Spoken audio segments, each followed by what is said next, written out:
بینەر و تەماشەوانن بەرنامە جوات لە هەر جەهەکی بن ئەف دەم و هەموو دەمەوە باش بن. مژارەمەیە بێ هەفتەیە تایبەتە بڕەوشە خوێندنێ لە ڕۆژاوای کوردستانê یاک و پێدا فەرزکری بووە جهێ دڵگرانی و ناڕازیبوونا خەڵکێ ڕۆژاوای کوردستانê. بەڵێ تەماشەوان نێژە ئەم ژاروێ لەگەڵ هەر یەکژێ مامۆستا فەواز محمود و مامۆستا زەکەریا ئەلحوسەری و مامۆستا حەسەن قاسم وێ بێ گوتوبێشکردن. مامۆستا زەکەریا زجەمتە دەست پێ بکەم. پێدا بە فەرزکردنا وی سیستەمی خوێندنێن و دخواست بگهێچێ و سەدەم ژێر چبوون ئەو پێوەەر ئەنگۆ مەعایر چبوون و پشت پێگرێدان تاکو ئەف سیستەم فەرزکردن. سپاسش بۆ تۆ و میوانێت و تەماشەڤن هێژە بڕاستی پێویستە گۆ دەستپێکێ ئەم بزان بن سیستەما هەندوور و دەستەیە ڕێڤەبەر و خوێندنێ ئاگۆهاتی دانین ڕێڤەبەریە خۆسەر سەرویواری چ دبێژە خاڵە دەستپێکێ د مقدمێ دە وەکت بێ پێشگوتنێ دە د سیستەما هەندوور و دە دبێژە ئەنۆ ڕێڤەبرنا پەروەردێ و خوێندنێ گۆ بگین ئارمانجا الأمة الديمقراطية جواكا ديمقراس يعني مرات شتى دقي دوي قوتناغو دهندر سيستما پرورده ده دستايا پرورده ده گو انو ارمانجا چي ببه ده واري پرورده ده دبن سيا ريفابريا خوصر ده ارمانجا وي گو او ريفاببه عربي دوين قيادة نظام التعليمي والتربوي والوصول الى المجتمع الديمقراطي يعني دوي ارمانجا داوي آسركه هر تشتي وبريار وكاريغو دبا دالي پرورده ده دوي بگينا وي ارمانجي او ارمانج اگو ام دوين افاكرنا جواكا ديمقراس افاكا جواكا ديمقراسي جا او جيتي ده دوي وك مديد جي هاو گهارتني ده سيستما د خوندنې د هاتی کرن گشی او گهارتنې گوته چېبونی دیروکا کردی د هات دا آلیکی تشتن پیروز سمبولین کردی هاتنا جیرا کرن وکا آلا کردستانی وکا شورشن دیروکا کردستانی دا وکا جغرافیا کردستانی هات دسپیکرن دوان کتیبه دوی سیستمی دا دسپیکا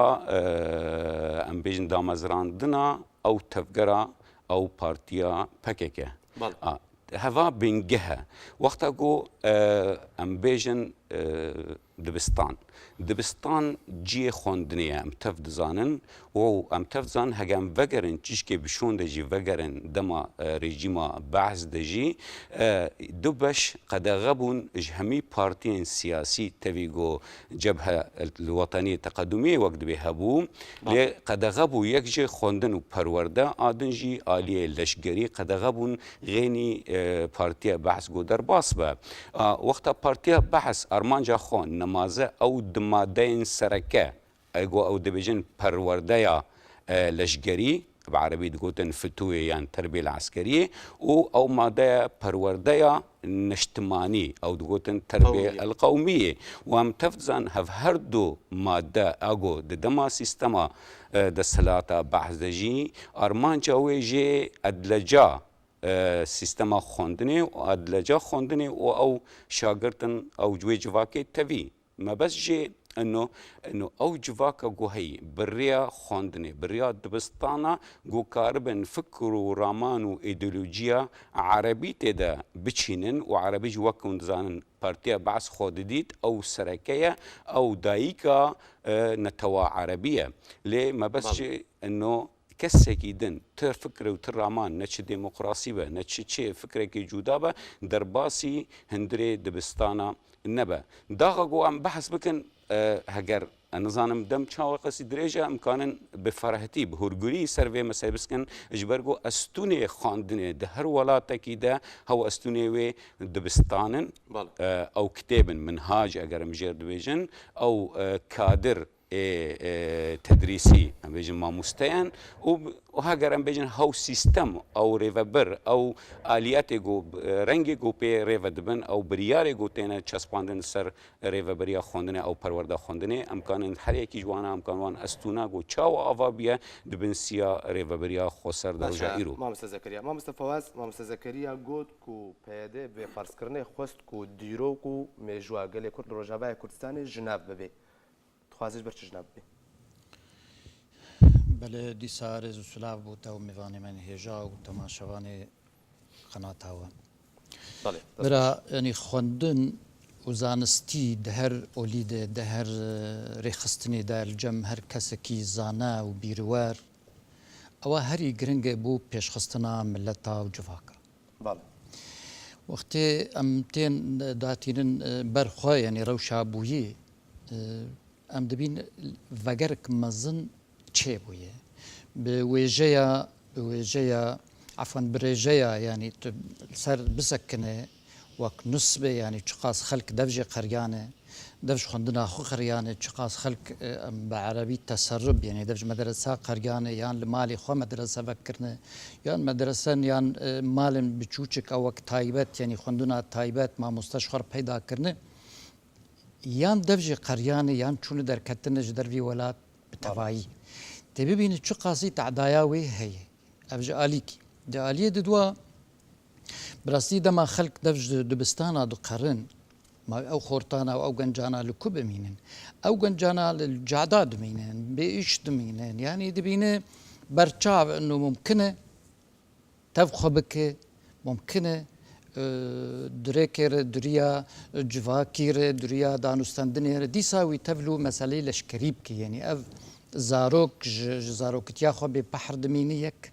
بخوان دمين دو ملجي دما پیش د جاهل دمين سسي لي خطر ديسا اف زاروكايا بزاروك تياخو بخورتانيا خو تفلو واري لشكري دبي او ارمنجي تمام ام نابجن دخوازه بهزرو بير بي لي ام خوش زانن انه دخوازه بحراوي جواغان جاد واري لشكري دبر بي تفوي بي وبحراوي بشخر به طبعا امكارن يعني اجا وقت بيجي بالتواهي فرهي مساله خواندنه و چجيردوي و چجنابي او تشتي بونه دوي دما هاني دي بوي شوي يعني خواندنه و كادر تعليمي چخاص حياكيجا استيتي گشتي چزانه پرورده بك طبعا اوجي سكنك و ام ناز دكن يعني بتخصصه يعني شاشتين قالك جارا او شاگرتين يعني او خوندكاري هنن جما مستي خره راس دكن وان قوتنا يعني وان نويساندنا بيجو تشاش نويسي يعني ملتي ماي كردي براستي لروج افا جيره تدقيه وقالك جي بريجي هنا حيشتي وبشتي حيشتي ما كورس فكرنا ما خلك علم عندنا امجي علمين دريا ناسكرنا واتيبي لاتيني وما خوشك برتوكي جگر خوين وغيري ما خواندن براستي وقال لك في وارد بيشكتن چه بويه لبوي شويق هاتي براستي دبستان هاتن قرتن يعني امورن سرواري دبستانا تا كيجا نسبه مدرسه مانه وكيله دخوينه وشي تببينه اي ما هيجي خرابش دبستان كم بونه هجماري وان خندكارة تيدو دقيشستي وحفتي ما مستجي نكار دوي روشيدة تدرزاي انت وان زانستيا بقين خندكاري خواه اشكي خراب بوي براستي تالي تأكيد كم يعني افقو تنك مثلا يعني ايديولوجيا فكر ايديولوجيا داكا فان برتوكا بالنسبة وقت بيجي ديمقراطية أوجلاني جارنا ليه دبي يعني بوي شوي أوجي هي وملتي مي كرد زوري جو مسألة بعث ومسألة تدي يعني داكا برتوكا أو بنخوشه يعني حتى إيه بعثي بخونا ما بيخوش بو يعني اف روشكي كان بو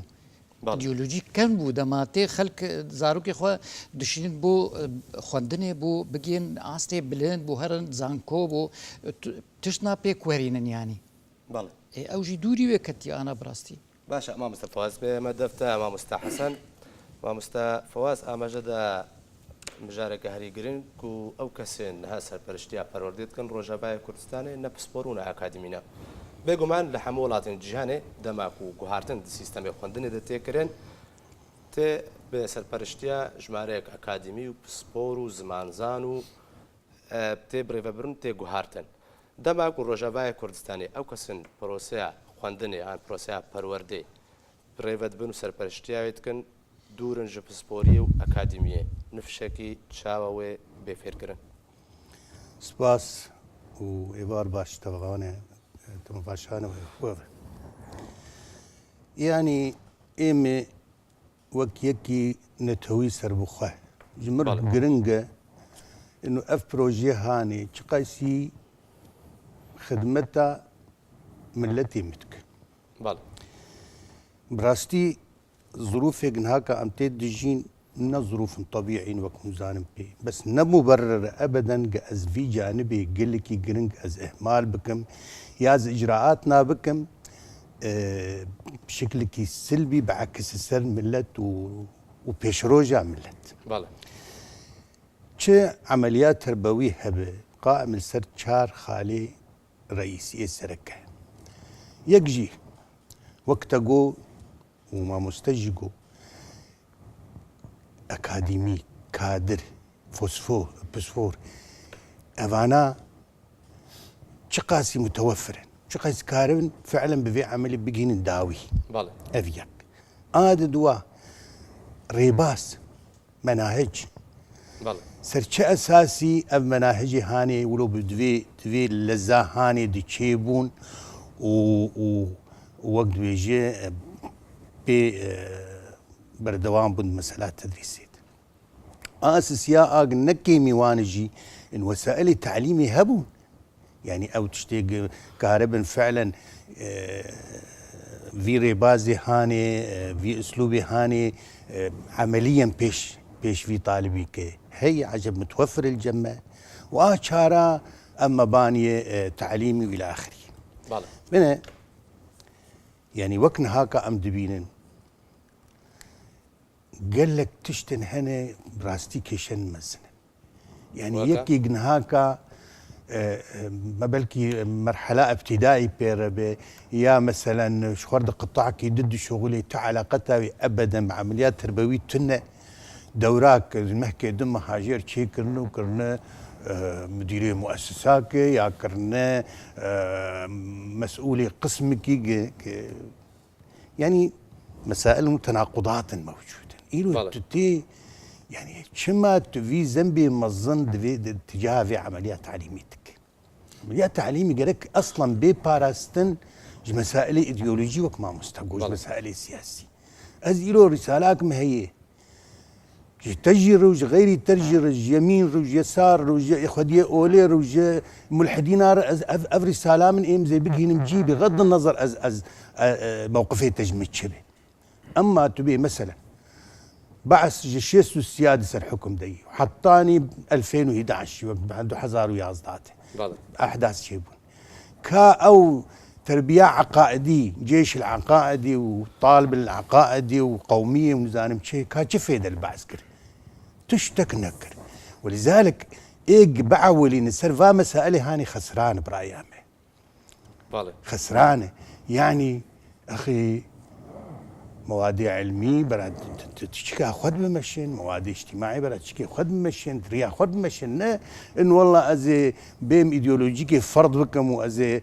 تربياك بحجه انه سبي اضاج مره بخدمتك بك يا تشكي بك خدمتها مشروعين بك باشا ما مستح ما مست زكريا ابروساكو بيدي فرض كريب سربرشتيات كي وكسنكو سربرشتيات كي نبسبرونا اكاديمينا تو خارن ايجابي تدنينا كاز وك بدن برهفدو بله ايوه وغينيوي ام كاربن هجر تشتي باش واريني ونا اريني مش برهف درخن وتفت زان بشتي جو او بيارن سوريا وشوراشا سوريا بدا سبيكر وبشتي بويا لشجريجي رجا ايرو كيماني ام كارن بيجن كيماني حفت ريباز حفت منهاج السوريتين هنا رجا ايرو بله يك اثر كجي ريبازا ريجيما سيستما ريجيم اخوندني پروردا ريجيما و ام تفت زانن پروردا ريجيم وسياسات وفكر رامان ريجيم اجبري ده هو هريمن كردي بشجوه كربون يعني دبستان جوه ندداني ما مستا ندخست خلكي ويدا فريهان كرد وان تخنا دبستان يانجي وظيفه خلكش بر آوي كان بر آوي ساحل جمرتاني جبو پروردا خو تخنا سري كردا زانكو التنبون ام تفت زانن 1006 يكم بش ام بيجن امكانن الجزيره كردي تابعي دير زوري بو هاتا فكرن اف جي بيشجوهك بو جريجيمي تبي وصا جي تبي او سيستما جو باشكتي اغو براستيجي وقتا اما مستبون الحلبة وشامي جي دورات فيربوني جمر شيت كهنك باسبوري اجنبي بون دغوتن غوتنك ديار دغوتن خاندنا سوري سيستما خاندنا سوري خاندنك وك بيكرا نالفا يعني محنطه تنسكير تبي وصا او ريجيم امكان بيجن بسر نكد وتدي ديار بوتشاهد ميداني آدن سيستما او دفرنجو بن دسلاتا او جروبن تيرورست داعش بون او جي وانجي مسألة جوبي بن جهة اولي يعني ديني يعني اسلامي جو ناس بكن خاصة بس خلكي فيري بشكل اسلامتي جور برجواندي خوتي كم برجواندي خو خلكي فيري پرورده بكن سر تندو توجي وكشتني وشرجي کرني سر بريني تناسكر او جي سيستما جو سيستما دن سيستما اغو امكان بيجن بنسيا انيا نصرة او جبهة فتح الشام جي او جي نكيم تري او جريداي بقاعزة بو وحتى رجا يرود لدلبي بردوامه باريزگاه ادلبي آدن آچارا اوبسيسيوني امكان بيجن اوبسيسيونا سوري مخابن اوبسيسيوني مهيفي دكر براستيجي او جي وسط بامكان اغو اريبا امكان بيجن جو قبول ببج همي بيكاتن سوري وقلي سوري مخابن او جي نكتواري براتيكتيك و اوجي التنفيذ نبو نموناس كان من نمونه كيشتر بين دسبيكا 2000 دي وقتا بيشتي جو اول هفهاتنا امكان بيجن انجمانا كردي وبسيوني جو سروي اساسي بين جهي درباس بون انه زماني كردي ببا زماني دويم سركه على الاقل من كيماني دهريمي كردي ده وهناك ريبازين كردي جو بريار بو ورنا چاپ کرن صفحه یک پشت سال دوم صفحه دوم سیام چرام و درباسی سیستم خوندنی بد هندور سوری کیمانی الهرمن کردی لمخابن حتى او برياره اوبسيوني ايك آلی یک بتنی بوجی روزا ایرو او کتاب چاپ نبون مجوان خواست به تری جاره که 2014 و 15 انه ورن خیو کامپانه که آریکاریا وان خود دبستان الکامپی لور ایرو الکردستانی بگن او جی پیک نهات براستی تفی وساجی ام تفد زانن انه آریکاری بماموسته جو دور کتنیش خوندنیش علی رژیم را بو جالی اوبسیسیونی ل 6000 از نمونه بجن بس هما هرم عفنه 6000 ماموسته دور خستن رژیمش خوندنی وظیفه ل تاریکاری چنه بو ازدن امکان بجن او سيستما جو بيشتي اوبسن ا بنجا او حسينيات رجا ايرو قلك دفري سوري وك نمونه نبلو نغيبل زهراء ودردوره شامي وسيده زينب وكفريه وفوعه وهرم وطبعا الزبدانه نزيكي باي تختي سينوري لبنان وسوريا دجي او جو حسينيات رجا ايرو شيعانشين بابونا رجا ايرو سيستمك خاص رجا ايرو تنا تدريس كرن بلي كمبير هاتي مسيحي وغيريوان جبلي رخنان تبروجي وك اما مستان يكردن روجابا كردستاني كوج درفي سوريا دمينج درفي روجابا كردستاني وتبروجا وتيكيتي تشتك بيشكش كريش بخد روجابا كردستاني بس رخنتي قرتن نا اسكارم بيجم بروجا هنا ونمونه هنا بري دو صاله اسكام اغو كيم اغو استدا اماده بوم بري دو صاله ام جروبك جما مستيا الفيدا اقدمينن ما بروجيك نفساند وبشتي جو امچون جم وزارة پرورده الهرم كردستان و اريني ما اري جبر امچون الجل انجمانا كردي انجمانا كردي ما بروجه خود داوان ما جو اما ام جروبك ما مستنا امي دظرف 6 مانگا ده دما 6 مانگا ده انه امي سيستم امي ريباز كردي لاتيني امل ورا دروس بكن جو وبشتي ما اريجي برج وزاره پرورده ليرا ما جوني درباسكن او دبستاني جول ايرو الفيدا هني كماني اي كامبي جول ليرا الفيدا هني سيستمك علمي سيستمك جو جور سيستم الناف دولتي وما جو بس تشتك تاني جواتي خاصه وشغل ما بلكي دهج فين حتى رجا ايروجي او رابط او صفحه ايرو سر مال برا هيا اجو ما اماده كريجبو ام في بروجي بسرخن ما جو تشتك تاني دفي اوفيسك بتشوك لازمه اوفيسك وتشتغو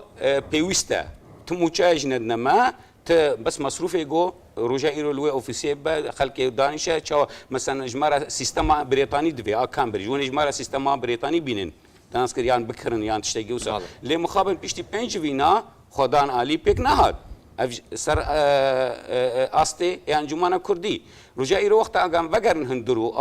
ریفبری خسر از کان مشتری یک بخو از یک پشتی گوش حلبه کوچبر بهم پنابر بهم اشوم العفرینه مثالك خو بخشي من تدريس كريا الهريما خو يعني اجبر سدمن داري او بروسه بسرنكت انجماني انزانم جوان بپرسيش بوش بسرنكت اجي نزانم براستيجي خو ندان بر پشتي اولي گو خدان بر ولجنكجي هاتا دمازراندن جبو في كاري لي پشتي وينه مخابن خدان علي پشتي گو تليفوني وان كنا وان دبينن ارينا وسا هاتش بير كرن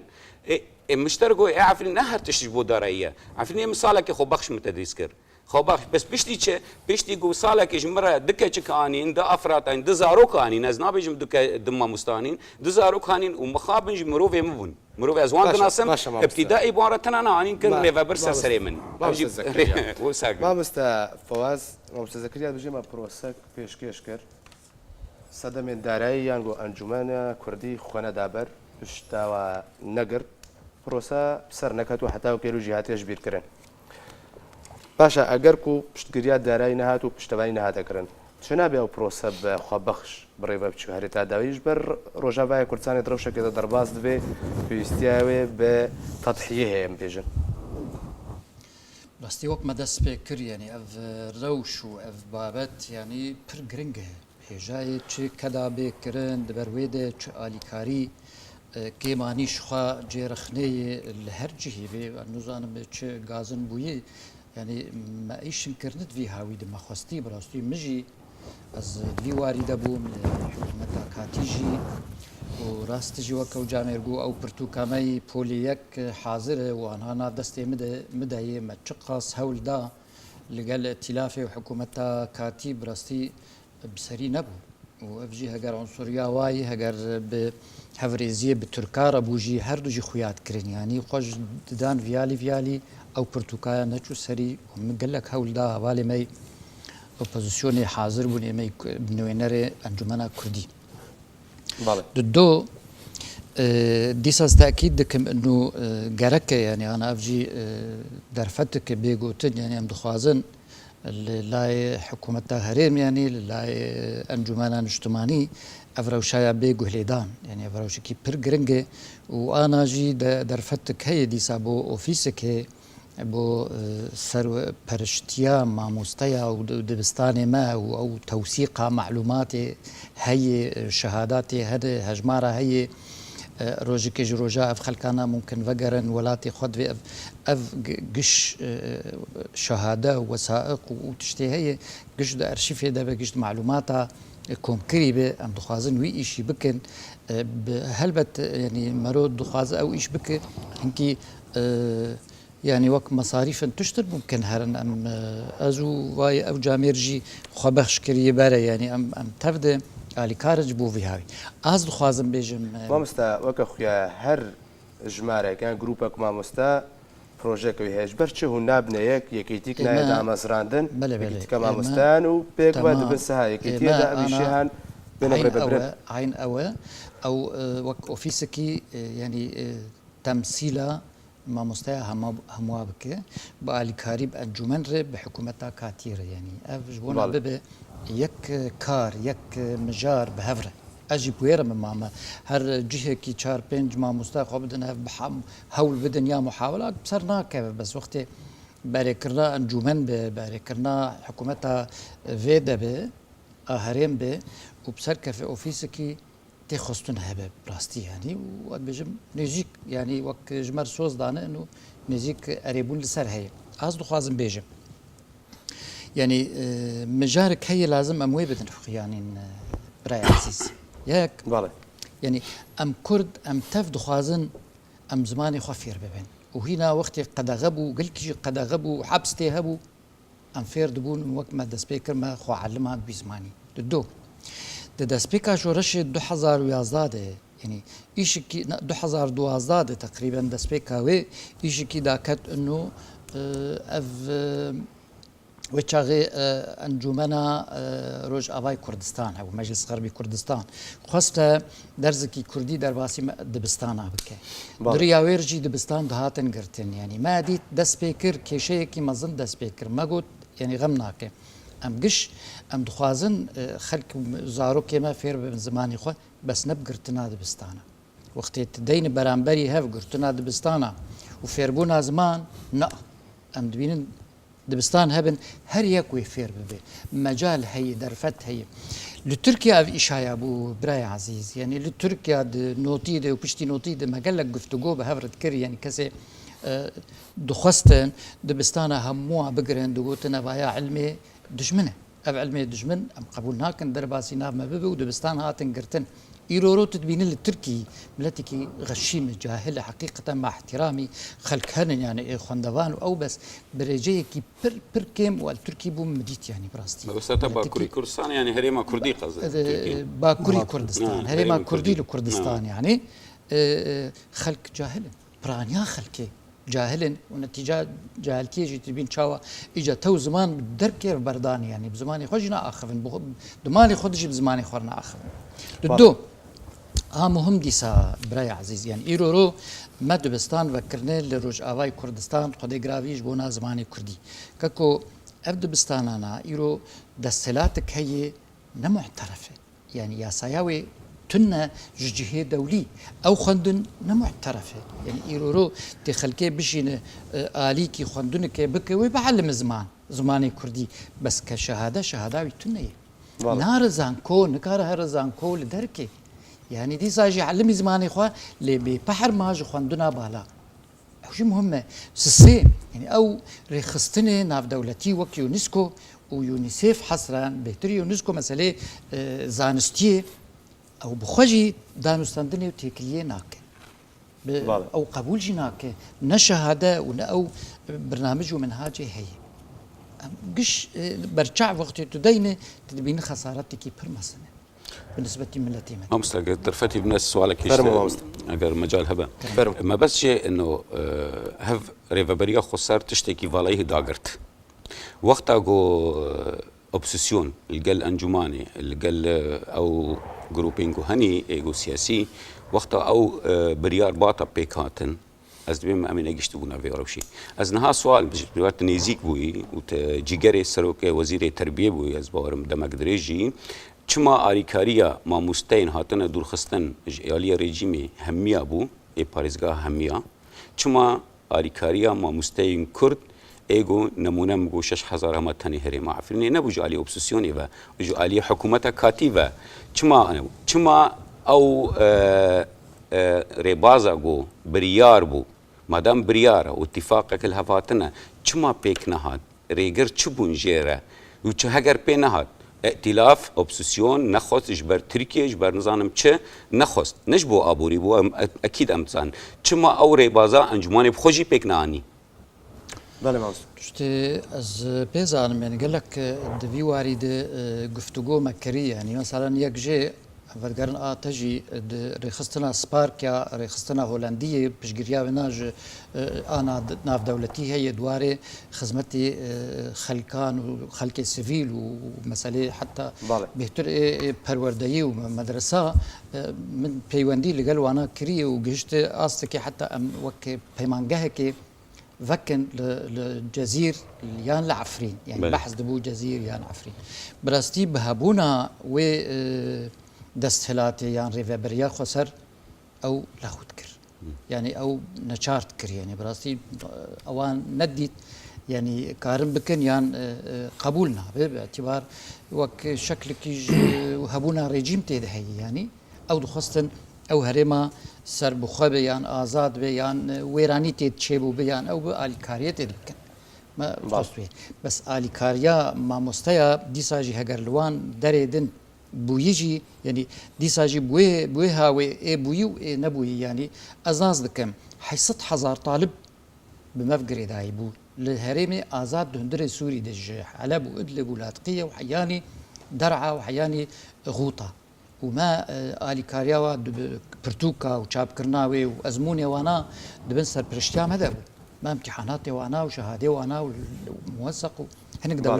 هنك دولة قبول ذكرن وشون خلك دركتن دربجي بواشا هذا بس هريمي كردي نبون وصا بله الهريمي كردي بيك نهاد من الكامبي كردي الدربي هري دربي ولاد تبن دستي بيدي الفيدا. دبو او سبب الفيدا كي وك الي كاريبوي بلبنان وباردن وبجيدجي از بخواز لأن الكردستاني از بجدار بوم بالي كاريا ما مستيفر از بجدار عم الفيدا النظام ما مستجي الفيدا ما بله. تشتغل. أنا مشكلة مستزان ام وك بله ما بحرة مستا. وك بحرة كسي ما مستي اردن ولبنان ولتركيا لفرجي بعينوي بوي الي كاريه از مكري يعني بله ما مستحسن فرمو. تلفتي بدم سوري عفو بكن إيم بالنسبة أنجمنا كردير أدبيقي آخر هميوان مسألة برورتي يعني جبرتش ما مست قالك محاولات مكرن يا أخي ورنج مريا كتيكي تشيكن وك صنديقاكي تشيكن ورن يا أخي أم تخازن دبن سياوة دبه هون إشرافي بكن إهمال بو حتى بري 2 صالة 3 صالة أما محاولات ما مستذكرية وكان ما مستيحبون ما وك اجتماع كي تشيكر وك مصغر ومشخر النقابات شيكر او يكتيك ما تشيكر وسرفي اساسي تشتيق مكاريب وكربا مكر قال لك دا خوازي مجلس انجمني كر مع الاسف شجار كيف مر ونشتن وعود دان او وعود هاني فالاتشون اد دوا مساله اريكاريا ما مستا براستيل فيدري نزانم ام نبيستين واريكاريا كواي مادي نزام نديتي يعني ما مستا حسن تخيا كرنكو بروسين وحموتين راغرتن جبركو انجمن الي كنا الي كارب ورا مفروض انا اوبسيسيون حكومتك كاتي مسوي تشتغل بريوي وقتك امر انجماني لريفا بريا سرخه وبيج دكن او نامي تشيجر سربخه دكن وام دبيجن اجراءات نباش بحق في عمليه دكن بالمقابل ام تشكي دنابين كبديل كي ايجابي مثلا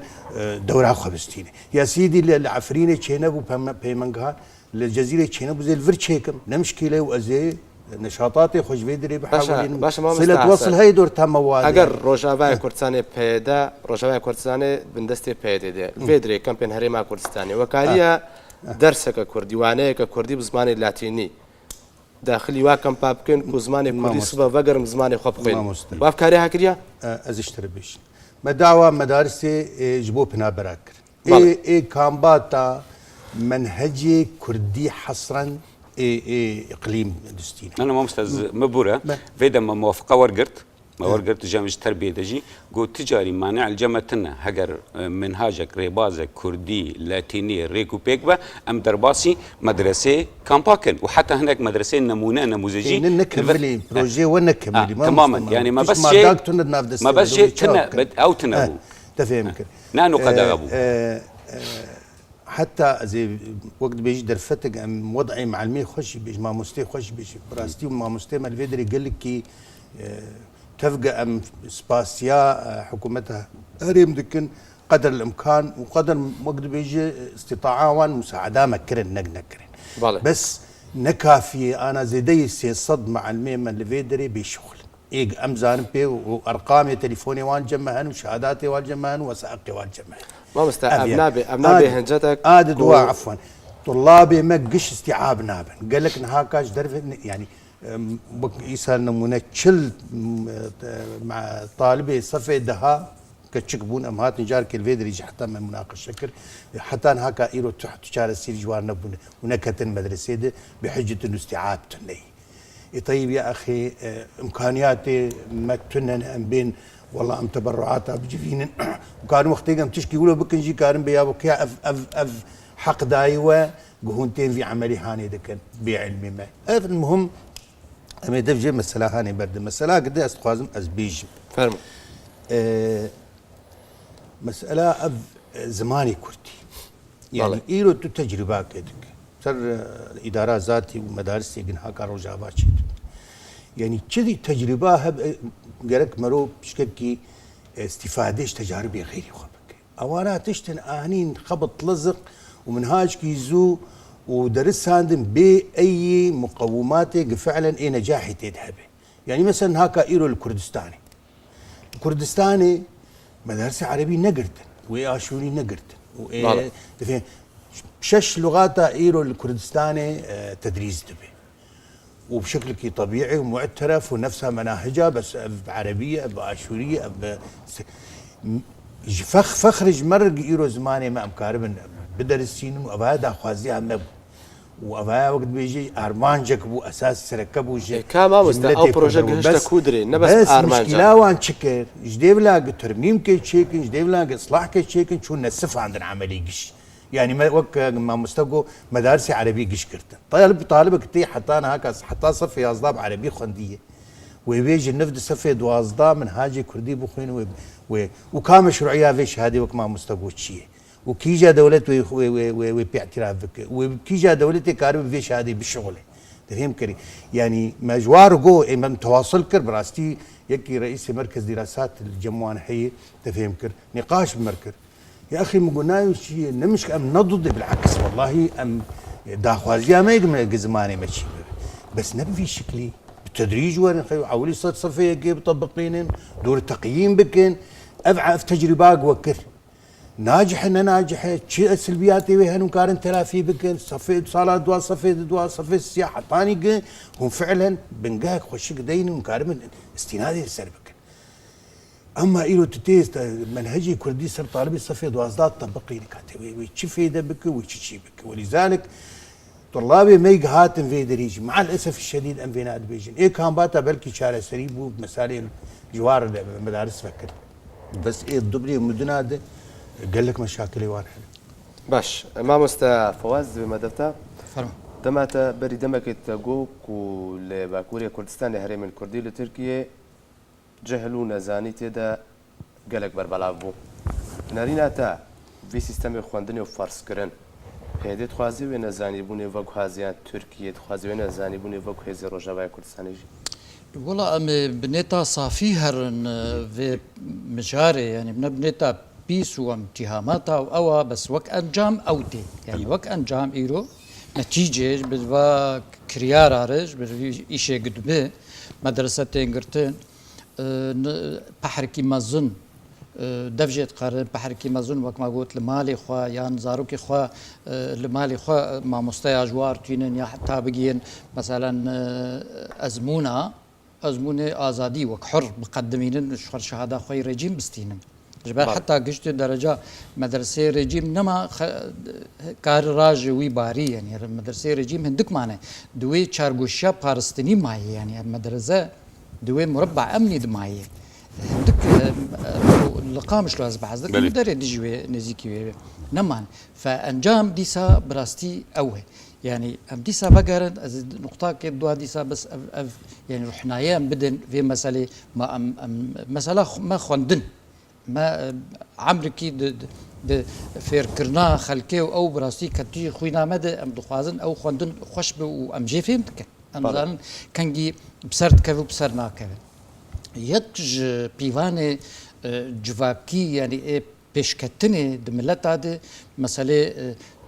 و بحرا اكاديميا جزان كويا درت كمان يعني نسبه متخرجين الجامعات يكي جيني اجا مساله كهربائي ومساله دخل الفرد يعني مساله ورزشيه رياضيه او تشتند بس ايه مساله خوندني وزانكو خاص يعني بري في شروشي هجماره اكاديميه كرد ايه هري بلند بو سر مستوى سوري همي يعني نسباكي براستي كتوي واري ايه هري بلند بالي وبالتالي يجبر ويجي ملتي مي كرد بيش كتي بود يعني كردستان روج آفا بالتفايي يعني قامش له تا عفريت بيش كتبوا دانستاندن أو إلى آخره باش بو أزي دخازم يكدبيجم يعني إما ده ائتلاف ده وقت دما حكومتها كاتي منهاجك ما خصت تشيكن أو منهاج هات شيكرن دري أخوانا على منهاجك نهات قبول كرن دو تشتي هات خصتن بشتي شي ورداني ودانوستاندني وبدولتها وأوار إنه أو رجيمة أو سيستما الجال ريجيم أو تخصتن جوهرت تيد نابه ما تشتك خصت ما جو مسألة عنصرية تيدهني ومسألة سروق تيدهي ومالا سروق تيد أو أمورنا أو نابد وبرتقاد هبل أو همو مراكرن وقهات قبول كرن دو البري خردي سابيجم وخلك تماشوان انهجا أو شهادة شهاده وی درکوه گوت دوی عینی وی سیستما لجم رژیمه دوی او به حتی او ختم جوان ختمات دوی او به حتی ام قبول بکن باش اف شهاده او تشتي دبن انا ايرو قبول ببن ويشا قبول ببن تشتكي وي رژیم تفتنا دوري وي او شهاده كرتون كيفالاي قبول نابع ملتي ما تيد يزان بي خندنا بويشي وي هاني تو انجامي نادي وكم دس بيكرو بعلم زماني كردي واذكر بيجم او تشقاس هالبستفان تشقاس روشن بيري ماي كردي سوري بلابون لهمو برچه كردستاني ولو اوروبا ود مساله يعني وكراغهان دندو مساله هلبستفانا دو مساله جيرن تشاوا فيربون لمالي خو دريا خوندنا هي ناو دستمد او دهيله يعني ام قاربن هرنگاوا ددوا وسسيا بالي يرو براستي زكي مدش يعني زاروك وخلكو ببحر خوندني دمينن او يا تالیا وینا دیگه نزانیه و جهلتیه و ملت ما دما 10-15 سالاته و انجام کی خطی پر بزیان بیانی باشا ما مستذكر بما دفتا بفي سيستم فارس كري بري نفش روجاواي كردستاني لچه استكي لچه اكاديميكي براستي جي متخصص از بري برسيفا تبدم 2010 بو از باورم چاپخانه که دار النشر جي بله او هالبجارتنا وك بيانك شيكر الحلبي بارزقاها حلبي وشاغي دركت انجامي وي سري سدي حيشتي خوشك تبيرا من حتى انا ديكومنت جمن سري سدي حيشتي اج خوندوان وروشنبيرن بارزقاها حلبي سري سدي حيشتي كردون بله حتى رجايرو تخبشتي بيرا من وشاغي وي راغ هاندا رژیم نیشت وان انجام راگ هنا هات وشارتن لی بشكل كي يعني وقت برنجة كيان رنجان هات بلاف كرن تناسكر هذيك يدوا متخصص بيجم مثلا سيستم خوندني وزماني كردي براستي جي ام قل كي ادما ام تير بوندو حرقي جو ام رخنا كي بكن ها وندجي خوندنا كردينا ها وندجي وندخازن سيستما وريبازا ريجيم بسورة وغيره هرم كردي يا اخي نوصايه نها تشتن هنا رخن هنا جبو بيش كوتني رخن هنا تشتن جي خودنا يعني خوندن وبرورده سر استونا افادبه هجر هاو استون هالوشيابن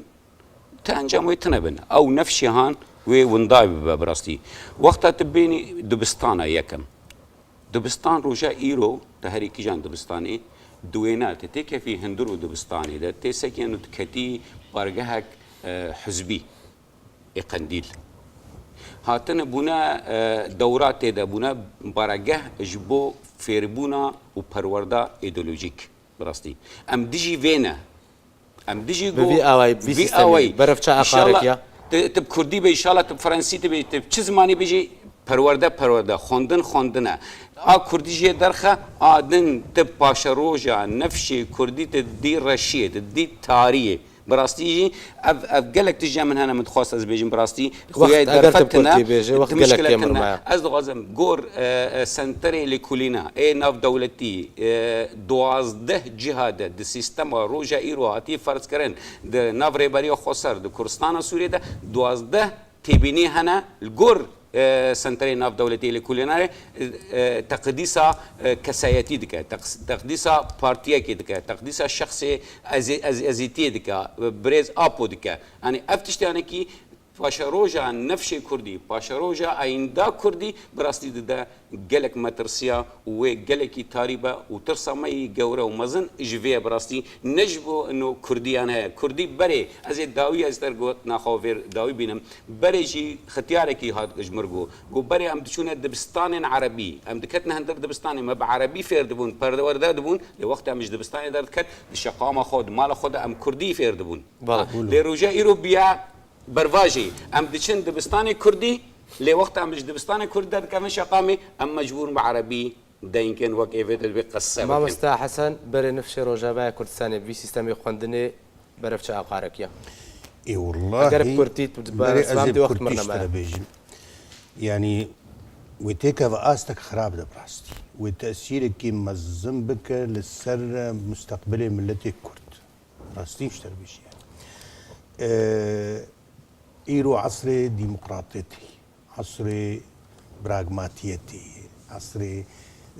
تفهم كر. أما سائلي ولو قرك بعين اعتبار بين ستندين ثقافة إنساني آرو شمبيري فوسفوري وقت بيجي حريق مجالي خد أم نب أمنها نبي جمال نم بحاجتي أم قبل قائد جنفد إحياء بكن تراث هوان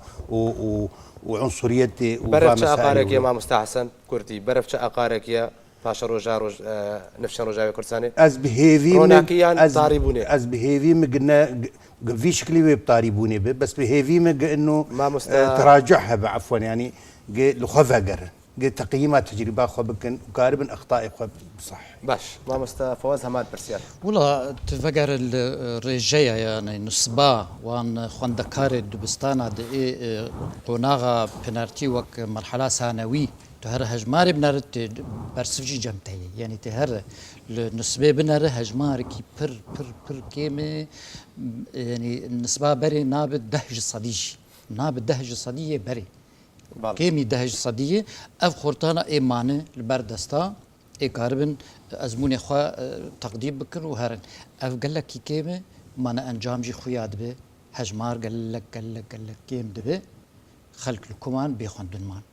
ساعت خوش باشا قالك سباس جبو هريك جاي مع مستا فواز محمود ومع مستا حسن قاسم ومع مستا زكريا الحصري